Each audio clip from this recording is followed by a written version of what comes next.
Hello, it's Ruby, and today I'm going to be taking you on a tour around Oxford. If you have just one day in Oxford, these are the things I would recommend you doing and seeing, especially if you are rather bookish. I took my mum on a tour around Oxford and I thought that you could come along too. So we are going to start the day at Blackwells, which is my personal favourite bookshop. This bookshop was founded in 1879. This is definitely the most iconic bookshop in Oxford, and you can spend hours here. There is even a cafe on the first floor. Look how beautiful the English penguin library glass is. I think my favourite is the canvas. Just super soothing. He wrote Lolita. I really want to read that. I'm just convincing Mum to read The Tenant of Whitechapel. Are you convinced? Looks good, yes, I'm very convinced. So we're now here in the Norrington room at Blackwells, which is underground, so it's like on the -1 floor. And this is actually the largest book-selling space in the world. It holds the Guinness World Record for that, which is kind of incredible. And all of these are like non-fiction books. There's a lot of academic criticism here, so it's a lifesaver if you're at Oxford as a student. I've got rare books here because they've got a rare books cellar like on one of the floors. Look, they've got Beatrix Potter's. Oh my goodness.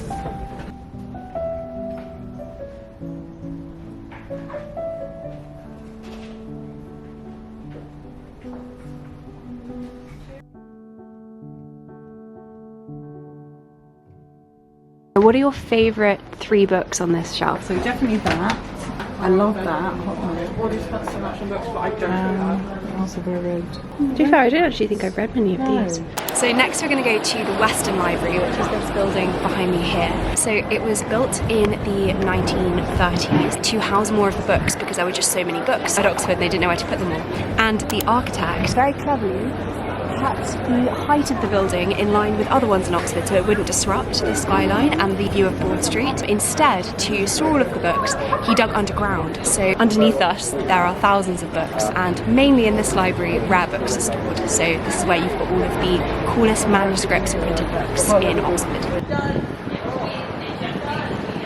So we're now inside at the Weston, and they always have the most incredible temporary exhibitions on here. Like, I've loved all of the ones I've been to, and at the moment they've got a Kafka one on to celebrate 100 years of Kafka, and Write, Cut, Rewrite, which I've gone to see already, but that's the one I'm going to go to with Mum because it's so fantastic, and if you get a chance to see it before it closes, I would definitely recommend. Oh, also up here, Mum is panning to show, this is where some of the books are stored, and I've got to say, it's always really fun going up there and like looking down at this area while you're looking for a book up there.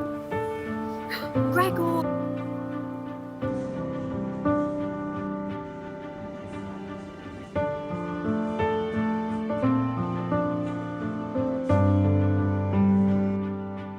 Right, so once you've been to the exhibitions, I would highly recommend, in the Weston you can get tickets to go to the Divinity School, to go to the library if you want to, and the desk is just inside, it's just around here. I'll point it out as we walk.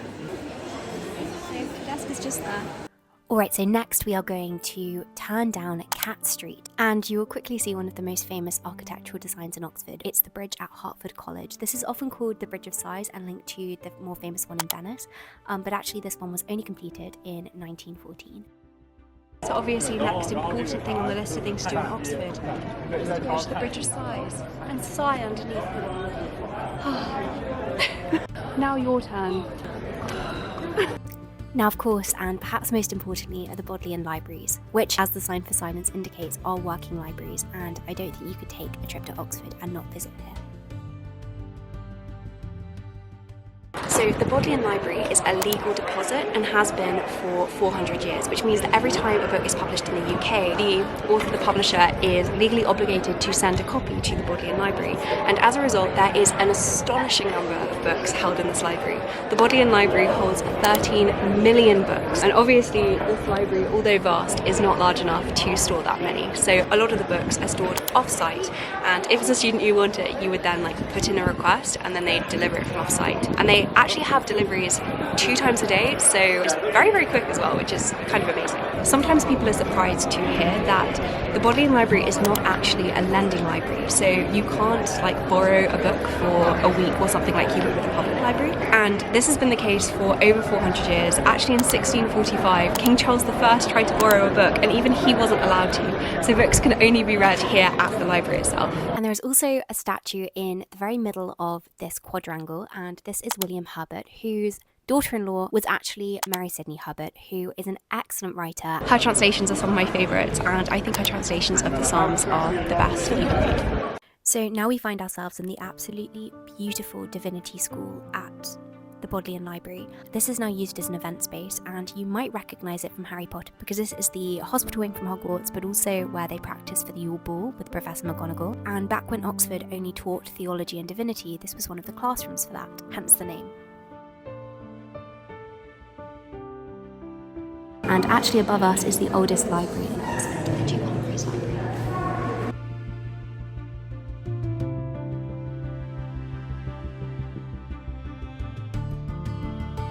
And now, most importantly, we are going to the gift shop. I'm not going to lie, this gift shop is also so nice. Like, I think it might be my favourite gift shop in Oxford. Definitely up there.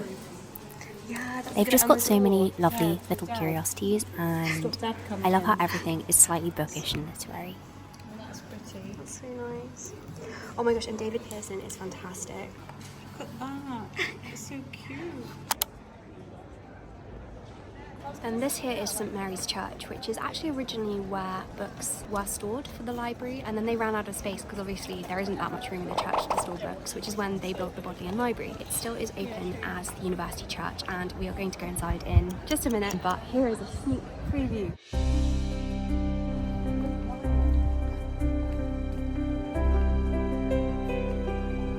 So some people speculate that this is the Narnia door, a door which inspired C.S. Lewis when he was writing Chronicles of Narnia. We've got this curious line in the middle, and then on either side these people say that they look a little bit like Mr. Tumnus, which I would say I agree with. And then here, supposedly, this is the lamppost which inspired C.S. Lewis. And one kind of quote from the Narnia books, which has been like pulled out to kind of extrapolate this as being linked. When Lucy goes into Narnia, she says, "It will not go out of my mind that if we pass this post and lantern, either we shall find strange adventures, or else some great changes of our fortunes. Is it not surprising that we then walk through to the libraries just beyond?"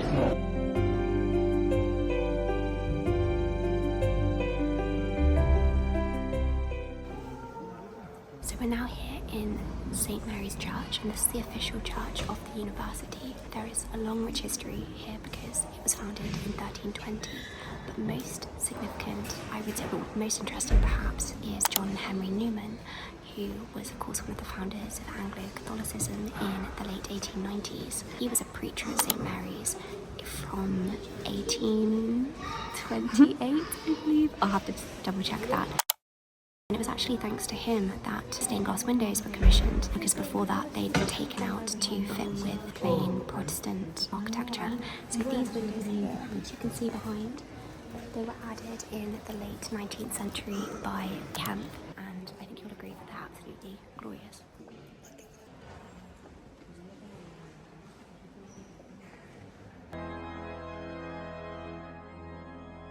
Salsa del Sol.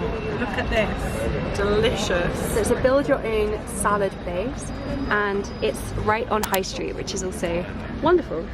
Bon appetit. On the high street there are also some lovely little independent shops, including this antique shop, which I really like. And if you walk to the end of the high street, you will find, I think, is the prettiest college in Oxford.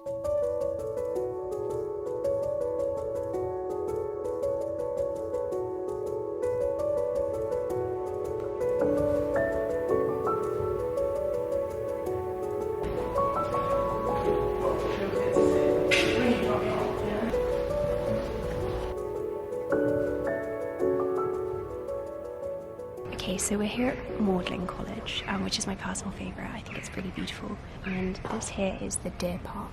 So Magdalen owns deer, and legend has it, though there is no actual archival evidence, that during the Second World War, the college registered the deer as turnips because the state was claiming livestock for food and rations. So the only way to stop the deer being taken was to register them as turnips because, like 30 turnips doesn't warrant the state taking claim of it, which is quite a fun little legend.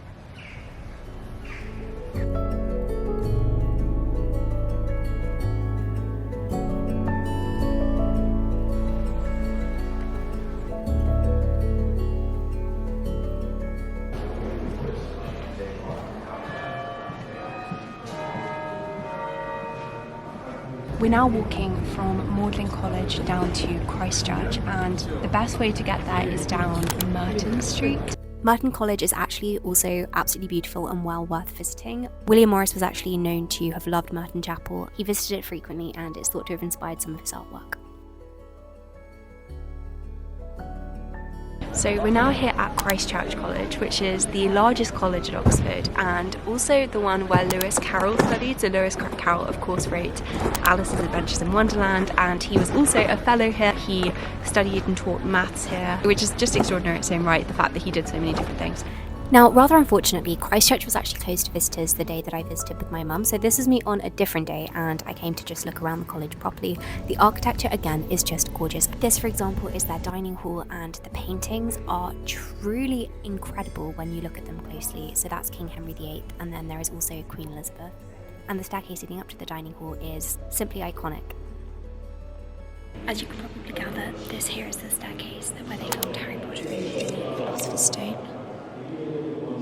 And that there is the logo for Christchurch. One of my favourite things about this crest specifically is the ravens, because of course Lewis Carroll writes, "Why is a raven like a writing desk?" and the raven is probably taken from the logo.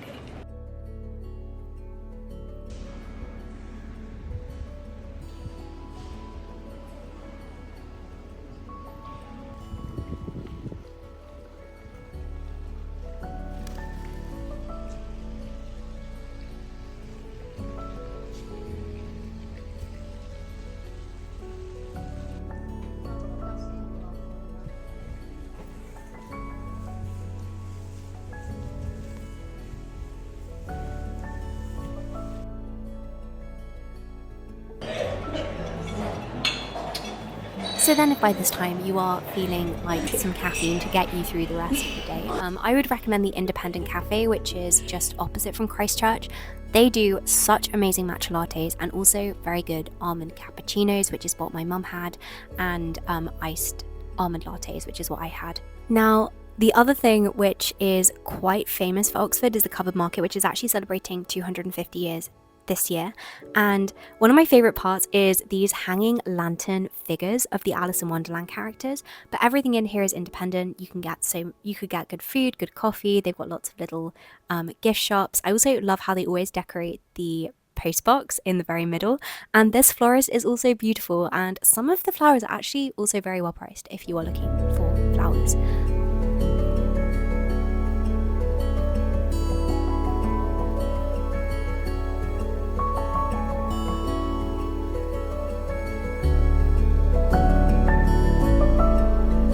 And the other shop, which of course you have to make time for while you're in Oxford, is Scriptum, which is filled with so many curiosities, peculiar pieces of stationery, unique items exported from Venice. It is wonderful and makes you feel like you've stepped into a film or the past.